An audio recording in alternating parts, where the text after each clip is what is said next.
Short stories by O. Henry. The Christmas Presents. $1.87. That was all. Every day, when she went to the shops, she spent very little money. She bought the cheapest meat, the cheapest vegetables, and when she was tired, she still walked round and round the shops to find the cheapest food. She saved every cent possible. Della counted the money again. There was no mistake. $1.87. That was all. And the next day was Christmas. She couldn't do anything about it. She could only sit down and cry.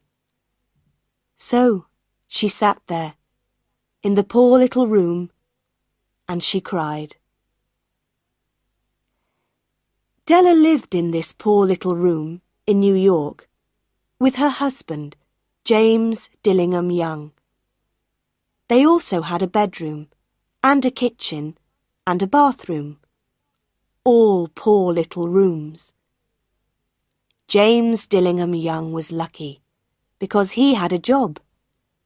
But it was not a good job.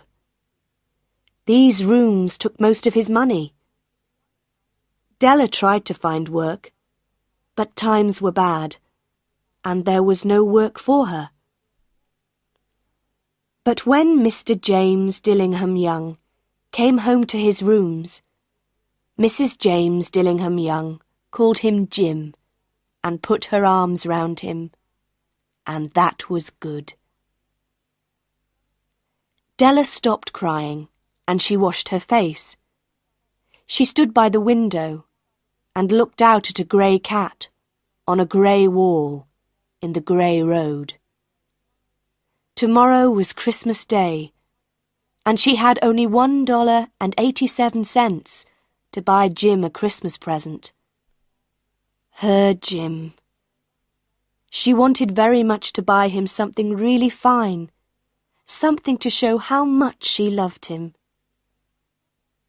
Suddenly, Della turned round and ran over to look in the glass on the wall. Her eyes were bright. Now, the James Dillingham Youngs had two very special things. One was Jim's gold watch. It once belonged to his father, and before that, to his grandfather. The other special thing was Della's hair. Quickly, Della let down her beautiful long hair. It fell down her back, and it was almost like a coat around her.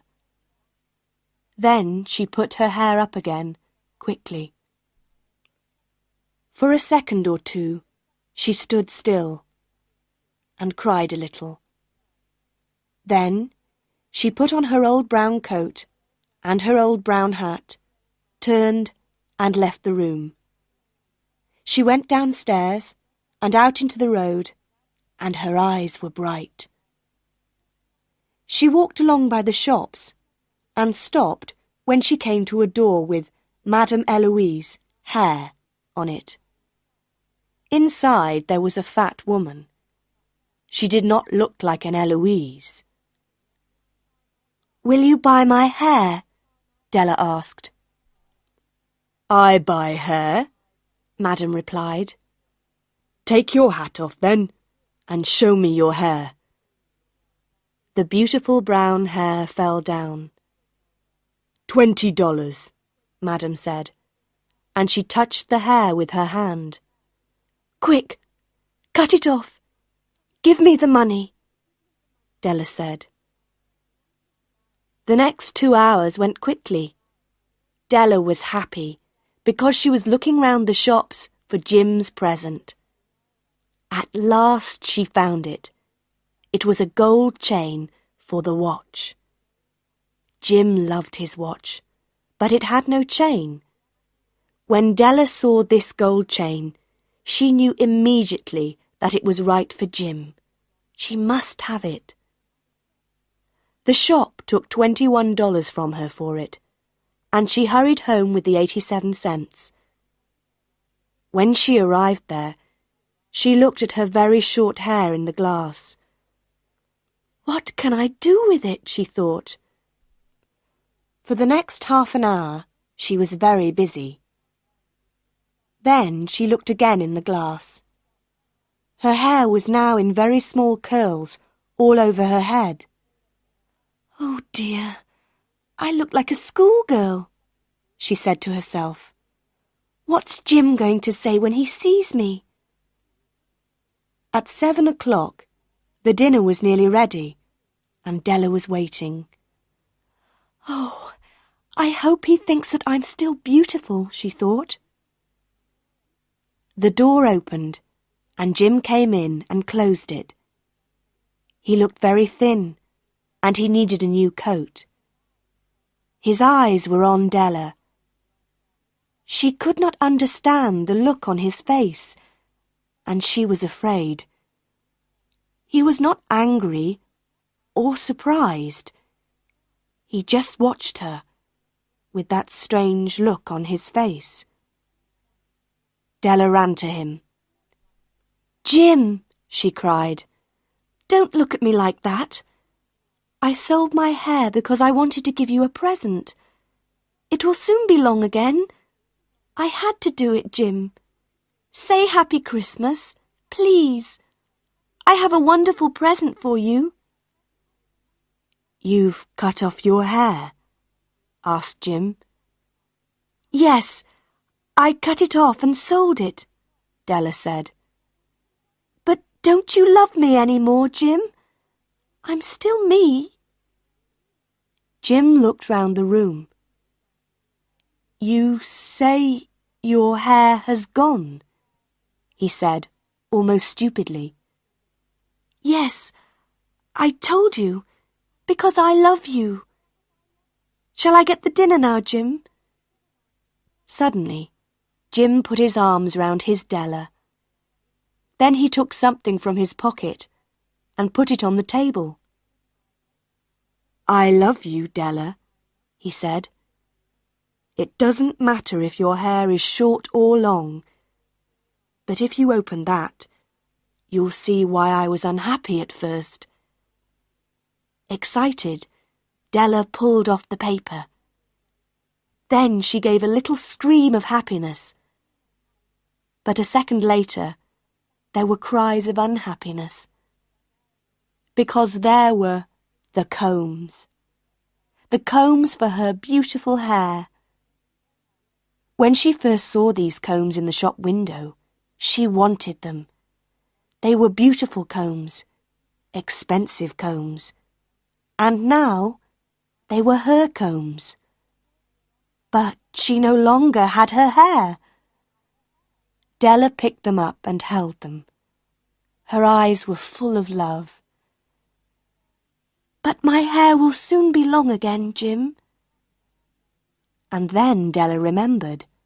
She jumped up and cried, "Oh! Oh!" She ran to get Jim's beautiful present, and she held it out to him. "Isn't it lovely, Jim? I looked everywhere for it. Now you'll want to look at your watch 100 times a day. Give it to me. Give me your watch, Jim. Let's see it with its new chain." But Jim did not do this. He sat down, put his hands behind his head, and he smiled. "Della," he said, "let's keep our presents for a time. They're so nice. You see, I sold the watch to get the money to buy your combs. And now, let's have dinner." And this was the story of two young people who were very much in love.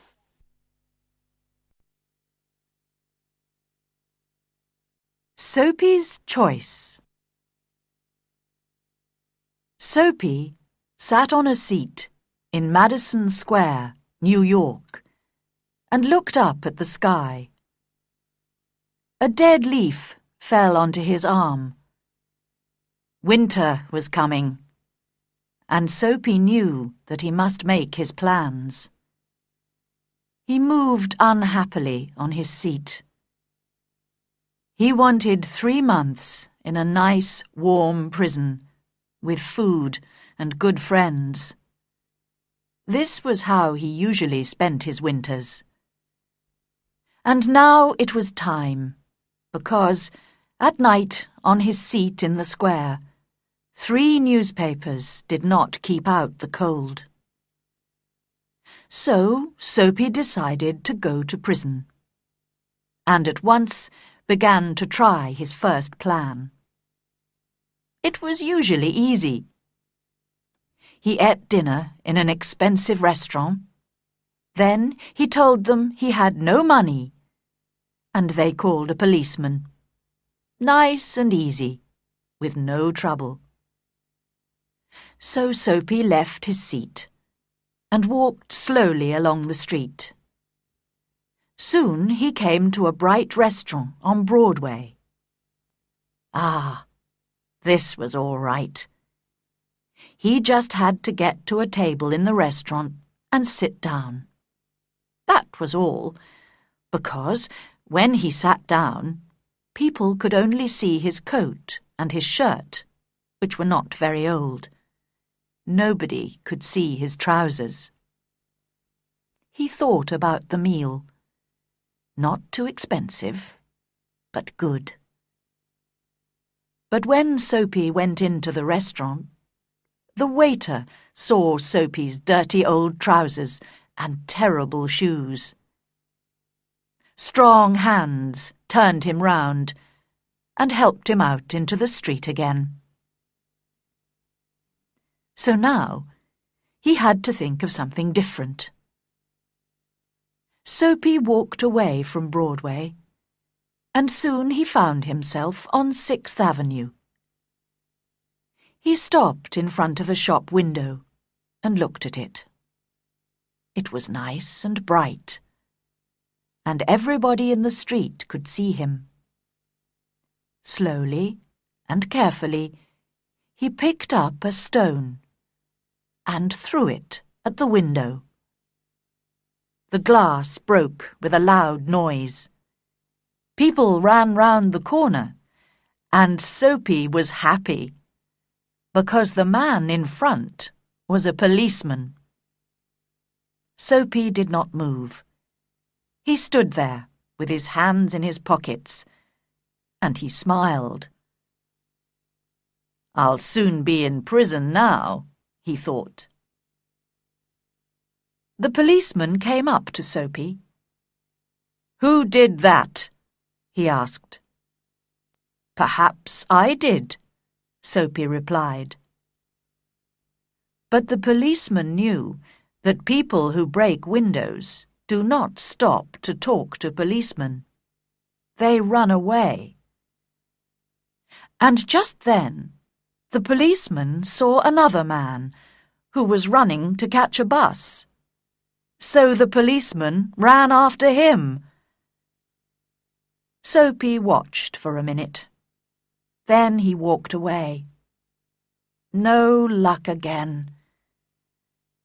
He began to feel cross, but on the opposite side of the road, he saw a little restaurant.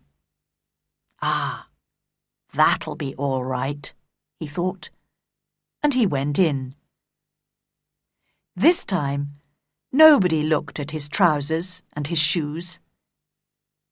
He enjoyed his meal, and then he looked up at the waiter, smiled, and said, "I haven't got any money, you know. Now, call the police. And do it quickly. I'm tired." "No police for you," the waiter answered. "Hey, Joe!" Another waiter came, and together they threw Soapy out into the cold street. Soapy lay there, very angry. With difficulty, he stood up. His nice, warm prison was still far away, and Soapy was very unhappy. He felt worse because a policeman who was standing near laughed and walked away. Soapy moved on, but he walked for a long time before he tried again. This time it looked easy. A nice young woman was standing in front of a shop window. Not very far away, there was also a policeman. Soapy moved nearer to the young woman. He saw that the policeman was watching him. Then he said to the young woman with a smile, "Why don't you come with me, my dear? I can give you a good time." The young woman moved away a little and looked more carefully into the shop window. Soapy looked at the policeman. Yes, he was still watching. Then he spoke to the young woman again. In a minute, she would call the policeman. Soapy could almost see the prison doors. Suddenly, the young woman took hold of his arm. "Okay," she said happily. "If you buy me a drink. Let's go before that policeman sees us." And poor Soapy walked away with the young woman who still held on to his arm. He was very unhappy. At the next corner, he ran away from the woman. Suddenly, he was afraid. "I'm never going to get to prison," he thought. Slowly, he walked on and came to a street with a lot of theatres. There were a lot of people there, rich people in their best clothes. Soapy had to do something to get to prison. He did not want to spend another night on his seat in Madison Square. What could he do? Then he saw a policeman near him. So he began to sing and shout and make a lot of noise. This time they must send him to prison.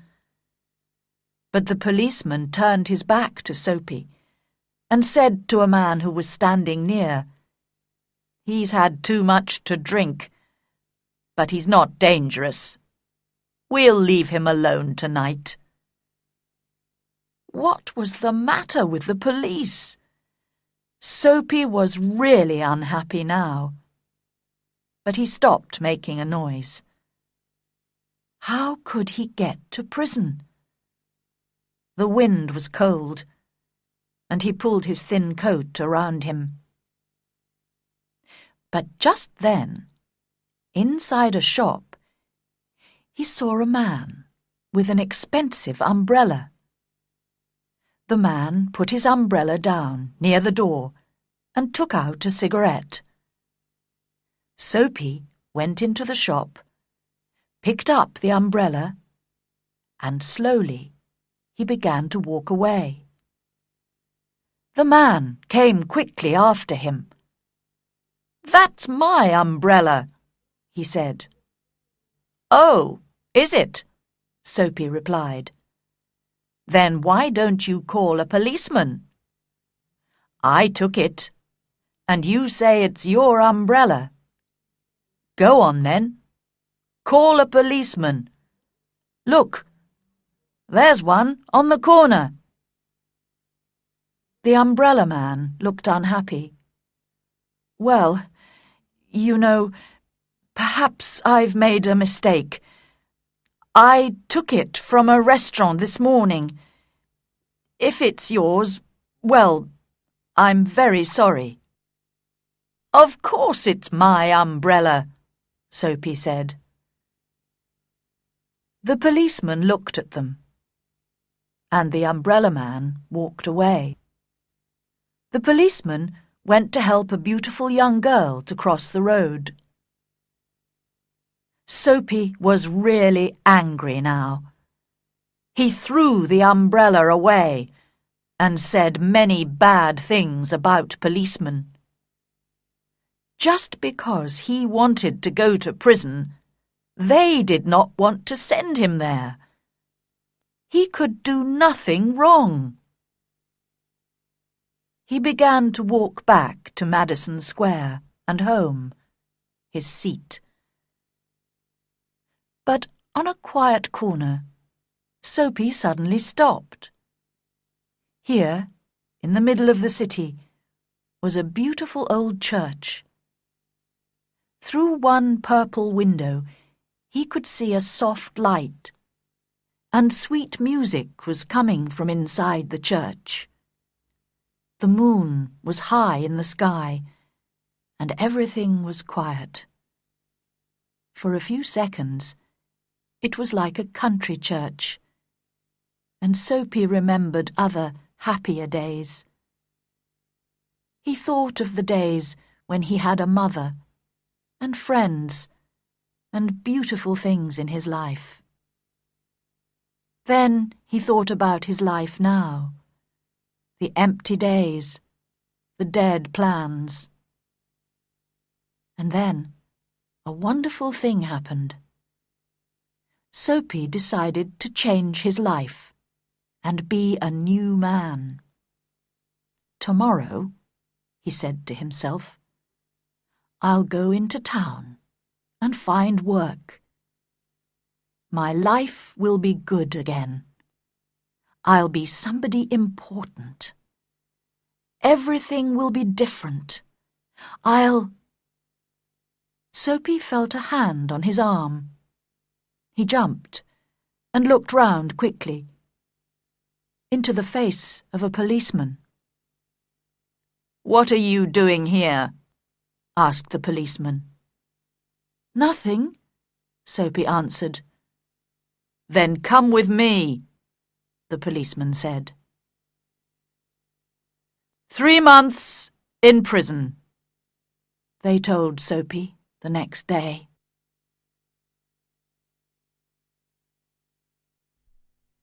A walk in amnesia. That morning, my wife and I said our usual goodbyes. She left her second cup of tea, and she followed me to the front door. She did this every day. She took from my coat a hair which was not there, and she told me to be careful. She always did this. I closed the door, and she went back to her tea. I am a lawyer, and I work very hard. My friend, Dr. Volney, told me not to work so hard. "You'll be ill," he said. "A lot of people who work too hard get very tired, and suddenly they forget who they are.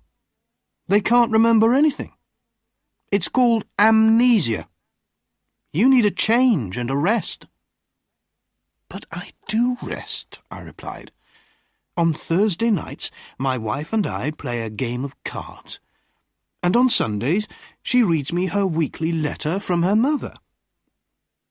That morning, when I was walking to work, I thought about Dr. Volney's words. I was feeling very well and pleased with life. When I woke up, I was on a train and feeling very uncomfortable after a long sleep. I sat back in my seat and I tried to think. After a long time, I said to myself, "I must have a name." I looked in my pockets. No letter, no papers, nothing with my name on. But I found $3,000. I must be someone, I thought. The train was crowded with men who were all very friendly. One of them came and sat next to me. "Hi, my name's R.P. Boulder, Boulder & Son from Missouri. You're going to the meeting in New York, of course. What's your name?" I had to reply to him, so I said quickly, "Edward Pinkhammer, from Cornopolis, Kansas." He was reading a newspaper, but every few minutes he looked up from it to talk to me. I understood from his conversation that he was a druggist, and he thought that I was a druggist too. "Are all these men druggists?" I asked. "Yes, they are," he answered. "Like us, they're all going to the yearly meeting in New York." After a time, he held out his newspaper to me. "Look at that," he said. "Here's another of those men who run away and then say that they have forgotten who they are. A man gets tired of his business and his family, and he wants to have a good time. He goes away somewhere, and when they find him, he says that he doesn't know who he is and that he can't remember anything." I took the paper and read this. Denver, June 12th. Elwyn C. Belford, an important lawyer in the town, left home 3 days ago and has not come back. Just before he left, he took out a lot of money from his bank. Nobody has seen him since that day. He is a quiet man who enjoys his work and is happily married. But Mr. Belford works very hard, and it is possible that he has amnesia. "But sometimes people do forget who they are, Mr. Boulder," I said. "Oh, come on," Mr. Boulder answered. "It's not true, you know. These men just want something more exciting in their lives. Another woman, perhaps. Something different." We arrived in New York at about 10 o'clock at night. I took a taxi to a hotel, and I wrote the name Edward Pinkhammer in the hotel book. Suddenly, I felt wild and happy. I was free. A man without a name can do anything. The young man behind the desk at the hotel looked at me a little strangely. I had no suitcase. "I'm here for the druggists' meeting," I said. My suitcase is lost."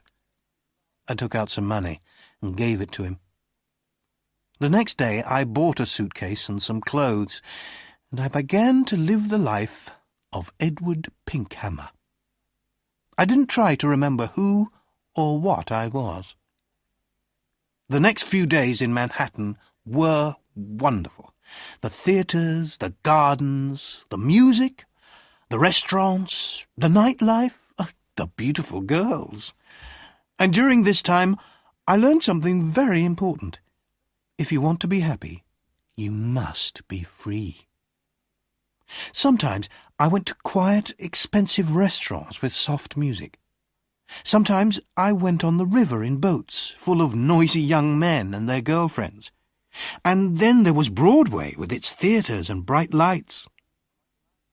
One afternoon, I was going back into my hotel when a fat man came and stood in front of me. "Hello, Belford!" he cried loudly. "What are you doing in New York? Is Mrs. B with you?" "I'm sorry, but you're making a mistake, sir," I said coldly. "My name is Pinkhammer. Please excuse me." The man moved away in surprise, and I walked over to the desk. Behind me, the man said something about a telephone. "Give me my bill," I said to the man behind the desk, "and bring down my suitcase in half an hour." That afternoon, I moved to a quiet little hotel on Fifth Avenue. One afternoon, in one of my favourite restaurants on Broadway, I was going to my table when somebody pulled my arm. "Mr. Belford!" a sweet voice cried. I turned quickly and saw a woman who was sitting alone. She was about 30, and she had very beautiful eyes. "How can you walk past me like that?" she said. "Didn't you know me?" I sat down at her table. Her hair was a beautiful red-gold colour.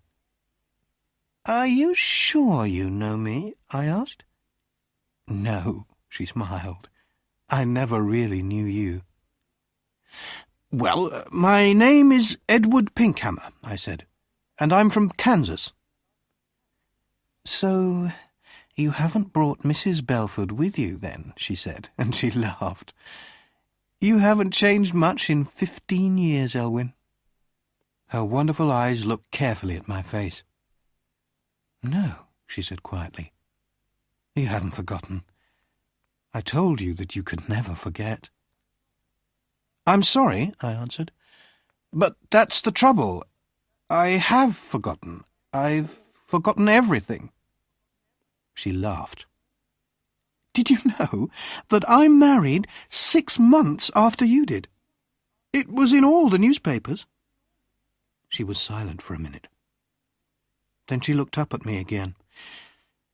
Tell me one thing, Elwyn, she said softly.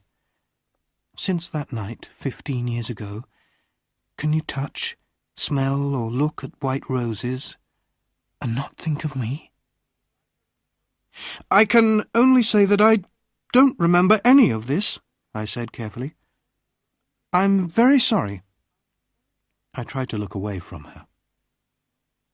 She smiled and stood up to leave. Then she held out her hand to me, and I took it for a second. Oh, yes, you remember, she said, with a sweet, unhappy smile. Goodbye, Elwyn Belford. That night I went to the theatre, and when I returned to my hotel, a quiet man in dark clothes was waiting for me. Mr. Pinkhammer, he said, can I speak with you for a minute? There's a room here. I followed him into a small room. A man and a woman were there. The woman was still beautiful, but her face was unhappy and tired. I liked everything about her. The man, who was about 40, came to meet me. Belford, he said, I'm happy to see you again. I told you that you were working too hard. Now you can come home with us. You'll soon be all right. My name, I said, is Edward Pinkhammer. I've never seen you before in my life. The woman cried out, Oh, Elwyn! Elwyn! I'm your wife! She put her arms around me, but I pushed them away. Oh, Dr. Volney, what is the matter with him? The woman cried. Go to your room, the doctor said to her. You'll soon be well again. The woman left, and so did the man in the dark clothes. The man, who was a doctor, turned to me and said quietly, Listen, your name is not Edward Pinkhammer. I know that, I replied, but a man must have a name. Why not Pinkhammer? Your name, the doctor said, is Elwyn Belford. You are one of the best lawyers in Denver, and that woman is your wife. She's a very fine woman, I said, after a minute. I love the colour of her hair. She's a very good wife, the doctor replied. When you left 2 weeks ago, she was very unhappy. Then we had a telephone call from a man who saw you in a hotel here.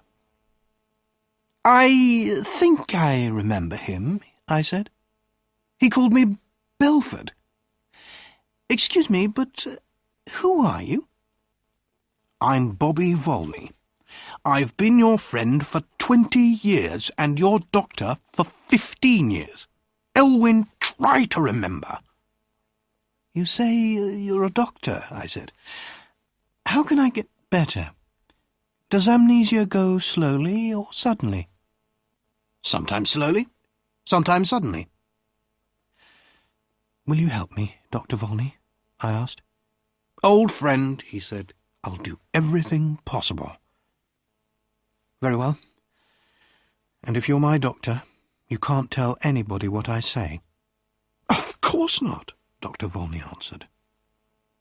I stood up. There were some white roses on the table. I went over to the table, picked up the roses, and threw them far out of the window.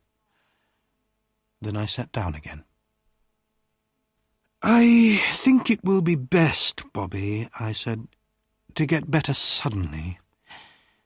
I'm a little tired of it all now. Go and bring my wife Marion in now." "But, oh, Doctor," I said with a happy smile. "Oh, my good old friend. It was wonderful."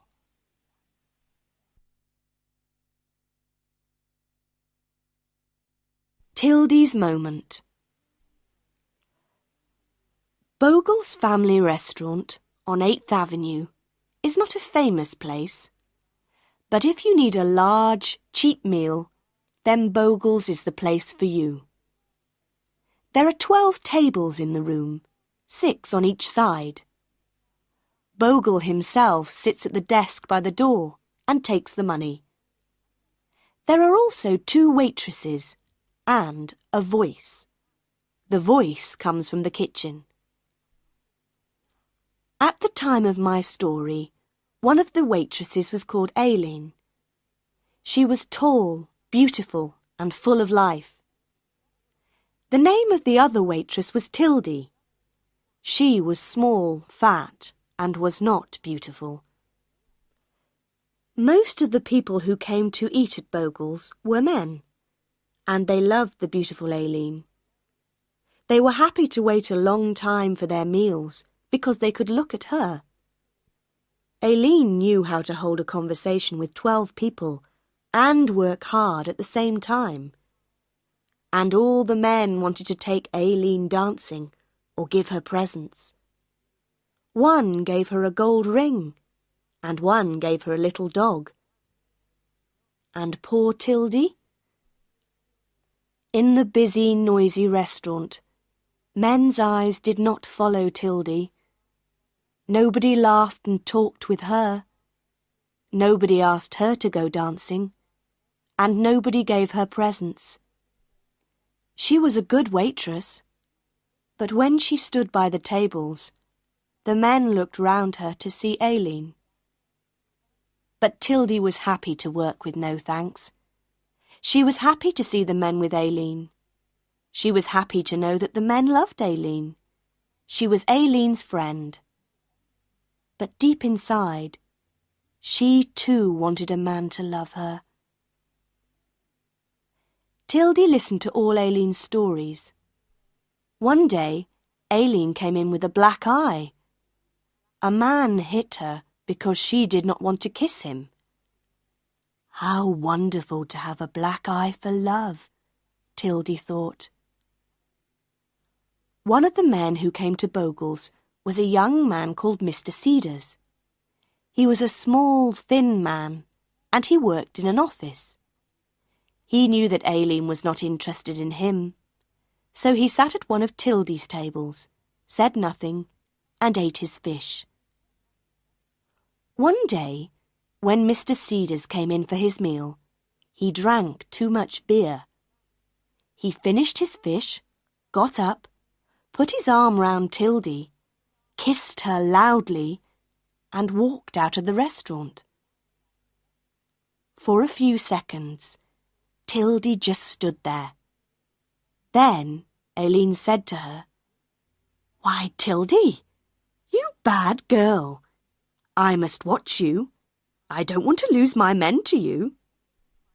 Suddenly, Tildy's world changed. She understood now that men could like her and want her as much as Aileen. She, Tildy, could have a love life too. Her eyes were bright and her face was pink. She wanted to tell everybody her secret. When the restaurant was quiet, she went and stood by Bogle's desk. "Do you know what a man in the restaurant did to me today?" she said.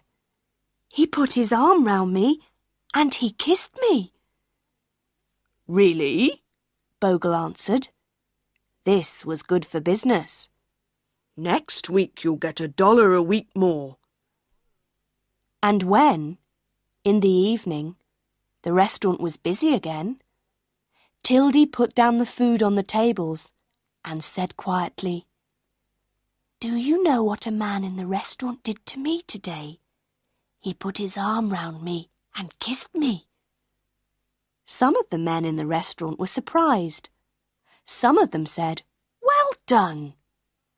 Men began to smile and say nice things to her. Tildy was very happy. Love was now possible in her grey life.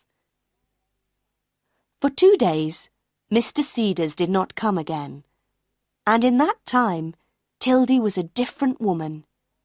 She wore bright clothes, did her hair differently, and she looked taller and thinner. Now she was a real woman because someone loved her. She felt excited and a little afraid. What would Mr. Cedars do the next time he came in?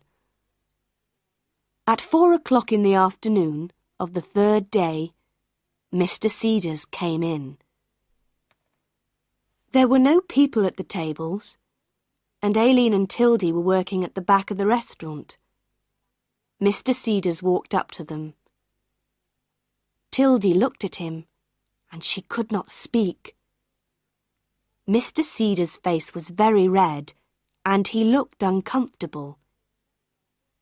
"Miss Tildy," he said, "I want to say that I'm sorry for what I did to you a few days ago. It was the drink, you see. I didn't know what I was doing. I'm very sorry." And Mr. Cedars left. But Tildy ran into the kitchen, and she began to cry. She could not stop crying. She was no longer beautiful. No man loved her. No man wanted her. The kiss meant nothing to Mr. Cedars. Tildy did not like him very much, but the kiss was important to her. And now there was nothing. But she still had her friend, and Aileen put her arm round Tildy. Aileen did not really understand, but she said, "Don't be unhappy, Tildy. That little Cedars has got a face like a dead potato. He's nothing. A real man never says sorry."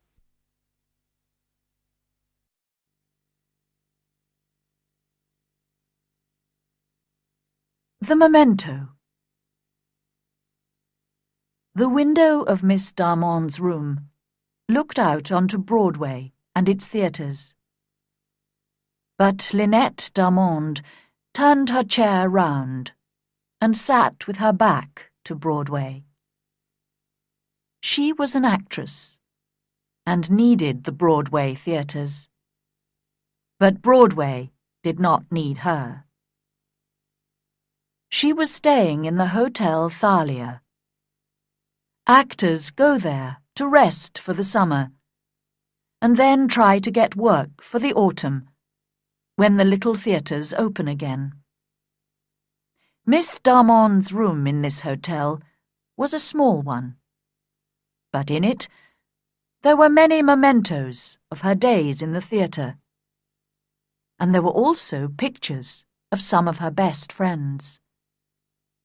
She looked at one of these pictures now, and smiled at it. "I'd like to know where Lee is now," she said to herself. She was looking at a picture of Miss Rosalie Ray, a very beautiful young woman. In the picture, Miss Ray was wearing a very short skirt, and she was sitting on a swing. Every night in the theatre, she went high in the air on her swing, over the heads of all the people. When she did this, all the men in the theatre got very excited and stood up. This was because, when her long, beautiful legs were high in the air, her yellow garter flew off and fell down to the men below. She did this every evening, and every evening 100 hands went up to catch the garter. She did other things. She sang, she danced. But when she got onto her swing, all the men stood up. Miss Ray did not have to try very hard to find work in the theatre. After 2 years of this, Miss Darmond remembered, Miss Ray suddenly left the theatre and went to live in the country. And 17 minutes after Miss Darmond said, "I'd like to know where Lee is now," somebody knocked on the door. It was, of course, Rosalie Ray. "Come in," Miss Darmond called, and Miss Ray came in. Yes, it was Rosalie. She took off her hat, and Miss Darmond could see that she looked very tired and unhappy. "I've got the room above you," Rosalie said. "They told me at the desk downstairs that you were here." "I've been here since the end of April," Lynette replied. "I begin work again next week, out in a small town." "But you left the theatre 3 months ago, Lee. Why are you here?" "I'll tell you, Lynn. But give me a drink first." Miss Darmond passed a bottle to her friend. "Ah, that's good," said Rosalie. "My first drink for 3 months. Yes, Lynn. I left the theatre because I was tired of the life. And because I was tired of men. Well, the men who come to the theatre. You know we have to fight them off all the time. They're animals. They ask you to go out with them. They buy you a drink or two. And then they think that they can do what they want. It's terrible. And we work hard. We get very little money for it. We wait to get to the top. And it never happens. But most of all, I left because of the men. Well, I saved $200. And when summer came, I left the theatre and went to a little village by the sea on Long Island. I planned to stay there for the summer, and then learn how to be a better actress. But there was another person who was staying in the same house. The Reverend Arthur Lyle. Yes, Lynn, a man of the church. When I saw him for the first time, I fell in love with him at once. He was a fine man, and he had a wonderful voice. Well, it's only a short story, Lynn. A month later, we decided to marry. We planned to live in a little house near the church, with lots of flowers and animals. No, I didn't tell him that I was an actress. I wanted to forget it and to put that life behind me. Oh, I was happy. I went to church. I helped the women in the village. Arthur and I went for long walks. And that little village was the best place in the world. I wanted to live there forever. But one morning, the old woman who worked in the house began to talk about Arthur. She thought that he was wonderful too. But then she told me that Arthur was in love once before. and that it ended unhappily. She said that in his desk he kept a memento, something which belonged to the girl. Sometimes he took it out and looked at it, but she didn't know what it was, and his desk was locked. That afternoon, I asked him about it. "Ida," he said. Of course, I used my real name there. "It was before I knew you, and I never met her. It was different from my love for you." "Was she beautiful?" I asked. "She was very beautiful," replied Arthur. "Did you see her often?" "About 10 times, he said. "And this memento, did she send it to you?" "It came to me from her," he said. "Why did you never meet her?" I asked. "She was far above me," he answered. "But Ida, it's finished. You're not angry, are you?" "Why, no. I love you 10 times more than before." And I did, Lynn. Can you understand that? What a beautiful love that was. He never met her, never spoke to her, but he loved her and wanted nothing from her. He was different from other men, I thought. A really good man. About 4 o'clock that afternoon, Arthur had to go out.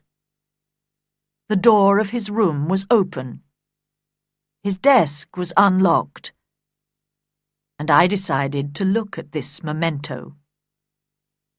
I opened the desk, and slowly I took out the box and opened it. I took one look at that memento, and then I went to my room and packed my suitcase.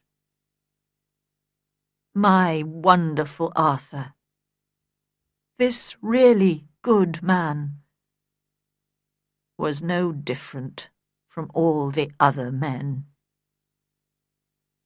"But, Lee, what was in the box?" Miss Darmond asked. "It was one of my yellow garters," cried Miss Ray.